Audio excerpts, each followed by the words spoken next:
Olá, meus amores. Vamos começar mais um assunto da terceira unidade de História, certo? E hoje nós vamos trabalhar a democracia e ditadura no Brasil. Esse primeiro vídeo que eu vou trabalhar, nós não vamos falar ainda da ditadura. Primeiro nós vamos falar do retorno da democracia, certo? Vocês vão entender mais ou menos o que foi isso. No livro de vocês, esse assunto está no módulo 3, né? Na página 274, certo? Tem uma imagem bem emblemática aqui dos estudantes, né? Lutando contra a baixa ditadura, quando o movimento estudantil e diversos outros movimentos lutaram contra o regime militar no Brasil, certo? Vocês sabem que o regime militar, né, a ditadura, foi um dos períodos mais sofridos, mais duros que existiam no Brasil, né? Mas isso nós vamos ver mais na frente. No início do capítulo diz o seguinte: durante a história do nosso país, passamos por governos democráticos e também por governos ditatoriais. Neste capítulo vamos conhecer um pouco mais sobre o período democrático, né, após o fim do Estado Novo, e sobre o período em que o Brasil foi governado por uma ditadura civil-militar, assim como as consequências desses governos para a população brasileira. Então, Getúlio Vargas, né, retornando aí o retorno retornando ao retorno é ótimo. Falando sobre o governo de Getúlio Vargas é o seguinte. Então, Getúlio Vargas era um governante extremamente popular. Ele dizia que governava para os pobres. Era um governante extremamente nacionalista, ou seja, ele não queria recursos de fora, né, do Brasil para poder o Brasil conseguir se tornar industrial e tal. No entanto, esse populismo ou esse popularismo dele de certa forma, era mais de fachada, porque o governo dele foi considerado um governo ditatorial, porque ele reprimia, né, quem era de oposição, ele censurava, né, a oposição de todas as formas que era possível. Então, durante os governos de Getúlio Vargas, houve sim uma ditadura, certo? Porque muitos pensam que no período de Getúlio Vargas foi tudo lindo, foi tudo maravilhoso, foi um governo que o Brasil avançou, de fato avançou, né? Todo governo tem seu avanço, né, e seu retrocesso. Mas no governo de Getúlio Vargas houve sim avanços e tal, mas no entanto foi um governo que houve sim uma ditadura, certo? Não tão perversa quanto a da ditadura militar, mas que houve uma ditadura, houve, certo? Então assim, ó, no primeiro governo de Getúlio Vargas, que aconteceu de 1930 a 1945, houve uma série de transformações no Brasil, certo? O Brasil, nesse período o Brasil cresceu, né? Houve um crescimento industrial e urbano, certo? Além dos meios de comunicação, rádio e televisão, ou rádio e cinema, eles começaram a se difundir entre a população brasileira, certo? E passou a circular, né, as informações em todo o país.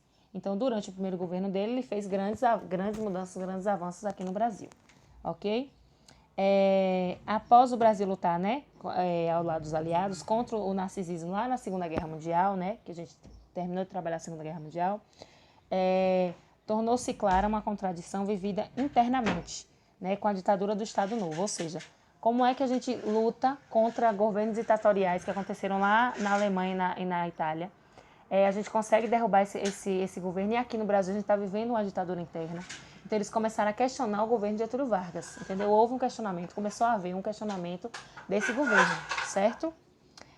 Aí assim, né, mesmo sob censura, como eu disse a vocês, ele censurava de todas as maneiras possíveis, parte da imprensa passou a publicar artigos, né, que criticavam abertamente o governo, movimentos estudantis organizados pela União Nacional dos Estudantes, a UNE, promoveram diversas manifestações contra a ditadura de Getúlio.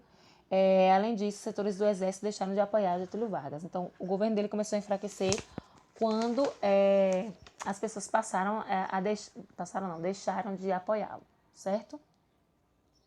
Desculpa, gente.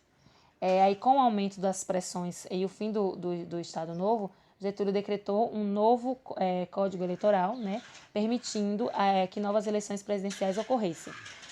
Isso em dezembro de 1945. Só que mesmo ele estabelecendo essa nova ordem de ter eleições, muitos, né, principalmente da oposição, ficaram achando que não, que ele ia fazer alguma coisa, que ele ia usar isso para permanecer no poder, que ele não ia realmente fazer valer esse decreto.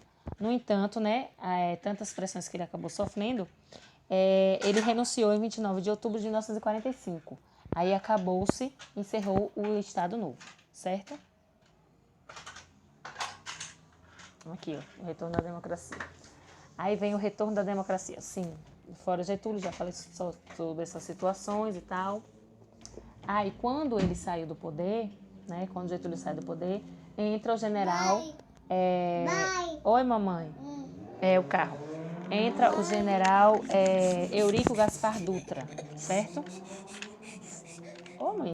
Então, Eurico Gaspar Dutra, ele se elegeu, né, na eleição em dezembro de 1945, com 55% dos votos, né? Dutra governou o país de 46 a 51, certo? Em sua gestão, ele se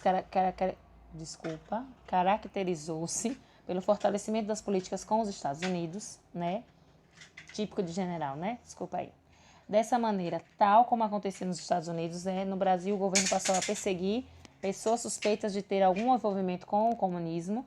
Aí o Partido Comunista no Brasil ele passou a ser ilegal, certo? Então observem, né, as semelhanças com o atual governo e tal. Aí tem até a imagem, viu, do governo de Gaspar Dutra, como ele era conhecido. Na economia, né, o governo Dutra passou por duas fases. Nos primeiros anos foram adotadas medidas que privilegiaram a abertura do capital estrangeiro, ao contrário de Getúlio, né, que não gostava dessa abertura ao capital estrangeiro, e incentivava as importações, ou seja, comprar de fora, né?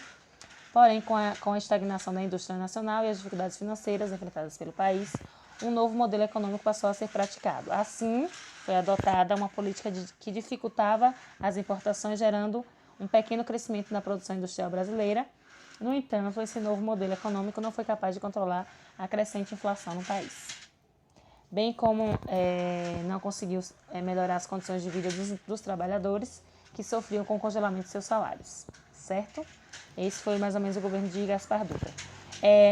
Nessa mesma página, do 277, fala sobre uma Constituição de 1946. Eu acho interessante a gente falar sobre ela, né? Em 1946, uma nova Constituição foi aprovada no Brasil, né? Por meio dela, houve restauração do processo democrático eleitoral no país, estabelecendo o voto direto e secreto, né, para os brasileiros alfabetizados de ambos os sexos. A nova Constituição garantiu a liberdade de culto e reunião da imprensa, mas conservou o controle do Estado sobre os sindicatos. Oi, meu amor. Cadê, gente? Sim, o Estado controlava os sindicatos, mantendo a proibição de greves. O presidencialismo também foi mantido, né? Porém, o poder do Congresso Nacional foi ampliado. Além disso, a legislação trabalhista do governo Vargas foi preservada. Aí vamos lá. Retorno de Getúlio Vargas. Claro que ele não ia abandonar, né, gente? Ele não ia abandonar, ele não ia renunciar e depois ficar por isso mesmo, né? Claro que ele iria retornar, né? E muito mais poderoso, digamos assim. Nas eleições de 50, Getúlio Vargas concorreu novamente ao cargo e se tornou de novo presidente da República, certo? Durante sua campanha ele criticou o governo Dutra, né? Chamando a atenção dos descasos que ele tratou as questões sociais do país, né? Porque realmente Dutra não pensou, né, na população mais pobre e tal, né? Pensava na população mais rica, enfim. No governo de Getúlio Vargas se consolidou os direitos trabalhistas, certo? Com o retorno de Getúlio Vargas, começou também uma disputa entre os nacionalistas e os liberais, que eram dois partidos. E Getúlio defendia uma política nacionalista, como eu já falei a vocês, que não houvesse a participação de capital estrangeiro, ok? Deixa eu ver o que é mais desse... Sim, em relação aos conservadores e os progressistas, que nós vamos ver aqui adiante, ó. Durante a década de 50, houve um crescimento da polarização política no Brasil, né? Ou seja, cada vez mais pessoas passaram a se concentrar em grupos, né, com ideias extremamente opostas. Dessa maneira, formaram-se dois grupos principais, os conservadores e os progressistas. Os conservadores se organizavam com a base na junção do anticomunista, né, radicais com os liberais. Esse grupo tinha apoio de grandes capitalistas estrangeiros e era composto pelas oligarquias rurais e alta burguesia comercial, industrial e financeira do Brasil. Claro, né? Conservador já diz tudo. A política progressista se formava com base no apoio dos comunistas, né? De comunistas ao nacionalistas, e em sua maioria eram grupos compostos por trabalhadores urbanos e por intelectuais, ok? Aí vem a morte de Getúlio Vargas, né? Getúlio, ele ampliou as políticas nacionalistas, como eu já falei a vocês, né? Deixa eu só ver aqui. Ampliou as políticas nacionalistas a partir de 1953. Entre outras medidas, ele criou a Petrobras, né, que é uma empresa estatal, que passou a deter o monopólio da extração do petróleo. Em decorrência dessa polarização, ele recebeu uma série de críticas, certo? Ele aumentou o salário em 100%, aumentou o salário mínimo em 100%, mas, no entanto, começou a haver uma crise, né, uma crise política enfrentada por Getúlio, que se agravou com a morte de um jornalista. Aí as pessoas começaram a acusar Getúlio Vargas, que ele tinha matado, né? Como ele já vinha com esses antecedentes de que ele era repressor, que ele perseguia seus opositores e tal. Houve uma série de pressão, né? De pressões, e o chefe de segurança de Getúlio Vargas, Fortunato, foi apontado como mandante do crime, né? Após o atentado, houve grande pressão, principalmente dos militares brasileiros, para que Getúlio renunciasse. E um manifesto assinado por generais da Marinha e do Exército da Aeronáutica foi entregue ao presidente, exigindo seu afastamento do cargo. Coagido... Oi, mãe, peraí que a mamãe está trabalhando, viu? Foi coagido. Vargas suicidou na madrugada de 24 de agosto de 1954. Grande comoção do povo brasileiro, claro, né? A população brasileira via Getúlio Vargas como o pai do povo, né? O pai dos pobres. Então houve uma grande comoção. E para a gente finalizar, o governo de Juscelino Kubitschek, né? Quando Getúlio morre, houve novas eleições e aí entra o governo de Juscelino Kubitschek, certo? Deixa eu ver se eu consigo concluir, porque aqui é difícil, viu?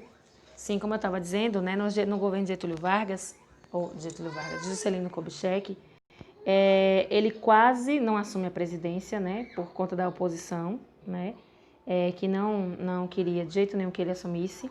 E ele tinha um plano de metas, né, que segundo ele iria, né, transformar, ele iria fazer com que o Brasil crescesse 50 anos em 5, né, que o governo de um presidente era 5 anos. Então, segundo ele, né, ele tinha um plano de metas, e nesses planos de metas o Brasil iria crescer 50 anos em 5 anos. Ele foi o criador, o mentor, né, da nossa capital, né, Brasília. Ele criou também as instalações de usinas hidrelétricas no Brasil. Então, ele trouxe uma série de avanços, né, para a população brasileira. No entanto, como eu disse a vocês, todo governo tem o seu progresso e o seu retrocesso, né? Mas em relação a Juscelino Kubitschek, a gente continua na próxima aula, ok? Finalizamos aqui, meus queridos.